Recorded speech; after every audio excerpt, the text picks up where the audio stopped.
I just spoke to another family who was reeling over the loss of their son and their brother after he was killed at a block club party in Detroit on the 4th of July.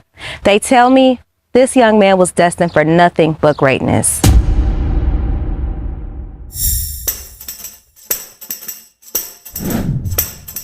Now, baby, when you sigh, I wanna sigh. Detroit, Michigan, known as the Motor City, is the home of Motown Records and is known for its rich influence in jazz, blues, gospel, rock, and techno music. It is the center of the U.S. automobile industry and is known for its famous hospitality greeting. What up, though? Although the Big D is known for all these wonderful things, it is currently listed as the #1 most violent and dangerous cities in the U.S. On Thursday, July 4th, 2024, a family picked up their son from the airport and later went to Oak Park to celebrate the holiday with family and friends. Later that night, the young man rode with a friend to a block party located in the 14,000 block of Cherry Lawn Street in Northwest Detroit to see the fireworks. While everyone was mixing and mingling, he later called his younger brother to pick him up from the party. While on the phone with his brother, gunshots erupted around 12:50 a.m. the morning of July 5th, and the phone call became silent.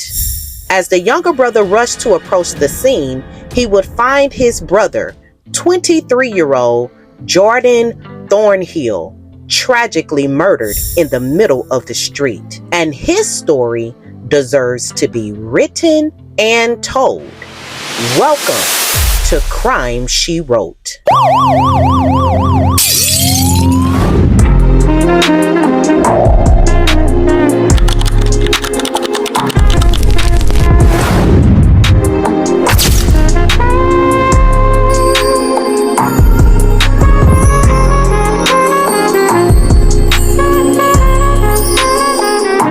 Jordan Thornhill is described by his family as Mr. Fun Guy, Mr. Look What I Can Do, and was an intelligent young man who always gave everything he did 110%. He was a graduate of Michigan State University and was a member of the Omega Psi Phi fraternity. He had plans to relocate to Atlanta, Georgia, and he had a bright future ahead of him until it was cut to a tragic end. After the shooting death of a young man, Jordan Thornhill just graduated college, but his life was tragically cut short after being gunned down at a block party on the 4th of July. 7 News Detroit reporter Jasmine Barmore talking to Jordan's family about their loss and the struggle to move forward. I just spoke to another family who was reeling over the loss of their son and their brother after he was killed at a block club party in Detroit on the 4th of July.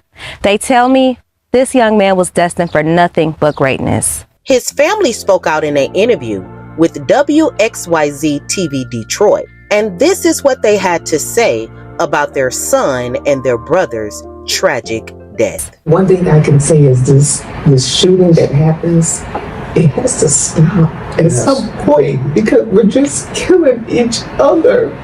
Vanika Thornhill is a mother hurting behind another senseless murder that claimed the life of her son, 22-year-old Jordan Thornhill. Jordan had recently just graduated from Michigan State University and crossed Omega Psi Phi while he was there. His family says he was a beacon of light to everyone, but sadly, his light was cut short after he was gunned down on the city's west side at another unsanctioned block party on the 4th of July. Jordan didn't even live down here. He lived in Lansing. He was just here to be with his friends, his fraternity brothers, just to watch fireworks. And just like that, somebody take that away from us. Why? Jordan's younger brother tells me he was the one who found him. He says the mental memory of that night keeps replaying in his mind. You were on the phone when everything happened, right? Yep, yes. I was on the phone with him. I heard shots. I pulled over. Me and my friends pulled over. We get out the car. We ran over there. Yeah. I seen my brother laying there dead on the ground. Chandler says he will be traumatized forever by that last memory of his brother. Jordan's younger sister, Brooklyn, says her and Jordan were twins in her mind. I miss my brother so much. This is always gonna be on my heart. I love him, miss him. I wish I could hug him. But for Jordan's dad, he says the loss of his son is a hurt that is unimaginable. It hurts more than you can ever imagine.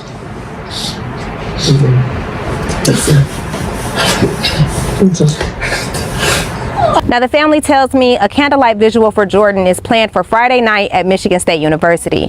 To find out how you can support this family, please go to our website, wxyz.com. We have a link there with all the information. In Romulus, I'm Jasmine Barmore, 7 News Detroit. And so far, no arrests have been made in the case. Now let's get into the details of this case. This was an innocent young man gathering with friends and family to enjoy the 4th of July holiday like most families do. It is unclear what led to the shooting, and it is still being investigated by Detroit Police Department. Growing up in an urban community myself, it is known for the 4th of July to be a holiday where shootings tend to occur a lot. This shooting was one of multiple shootings that took place in Detroit over the 4th of July weekend, injuring 24 and murdering 3 people, including Jordan. Detroit police say it appears 6 people started shooting during an illegal block party here on Rossini near Reno early Sunday morning. And as investigators try to zero in on what sparked the gunfire, they're laying out a new strategy that includes cracking down on the organizers of these parties. We should not be here talking about 21 folks being killed. That is not a mass shooting. That is a war zone. Community activist Teferi Brent expressing the outrage of so many that 21 people were shot at the illegal block party on Rossini around 2:30 Sunday morning. At last check, 2 of those shooting victims were killed. This is beyond a mass shooting. You have multiple folks shooting. Since July 4th, the city has experienced 6 separate shooting incidents totaling 27 victims at block parties. And that's why Detroit Police Chief James White is assigning 80 officers to a new neighborhood response team. We will assign officers starting on Thursdays, at least 1 car out of service that will just drive through the neighborhoods and essentially be looking for this illegal activity. Crimes against young people are on the rise in communities across the U.S. And I'm pleading with the young people of this generation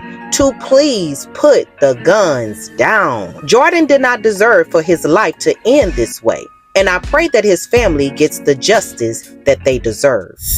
I offer my sincere condolences and prayers to the family and friends of Jordan Thornhill. May his soul rest in eternal peace. Let me know your thoughts on this story in the comment section below. And before you leave, don't forget to like, comment, share, and subscribe. Until next time, Crime Mob, stay safe out there and always watch your surroundings. And I'll see you in the next video. Bye.